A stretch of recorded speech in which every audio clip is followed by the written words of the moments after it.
Hi everyone, I'm going to give you a quick overview of the 3 Atlas tree setups slash decks I've been using this season and an overview of why I've been using them. And hopefully this will help you sustain slash farm some FE the way it's been helping me.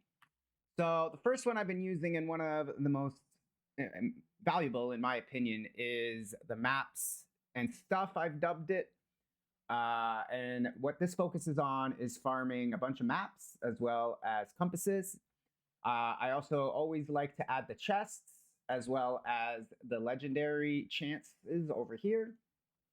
I'm going to add a Dark Surge to this one because we're just doing the ballet. And the ballet, the idea of this is to clear the map as fast as possible while doing the ballet. And then because, Dark Surge is just part of this, we get free edicts along the way here. So we spec into edicts, we spec into chances for the bosses, chance for double bosses. It'll give us more edicts.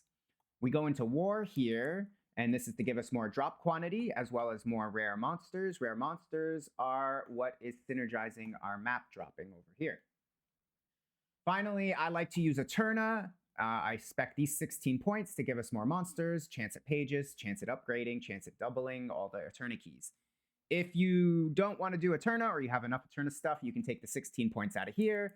You can put the 16 points over into Mistville and do the exact same thing on the sides. So you put the 16 points on the side, and instead of an Eterna compass, you'll be using a Mistville compass.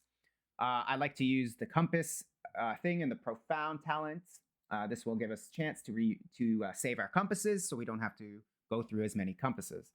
The compasses I like to use are the cheap ones. You can use more expensive ones if you feel like gambling, but I find for the sake of consistent, steady gains, just using the cheap compasses is probably the way to go to save some money. So we use the Rusty Dark Surge, the Rusty War, the Rusty Eterna, or Mistville, depending on which one you're doing, and the Blue Monster Compass to add more blue monsters. So if you do this, hopefully you won't have a problem sustaining your tier 8s. I've never bought a tier 8.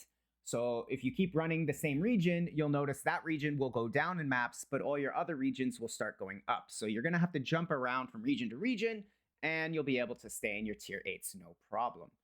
The 2 regions that I prefer to run this particular strategy in are Steelforge and Voidlands, and the reason being is because the concept of this is to clear maps quickly. We'll be having access to Watchers more often.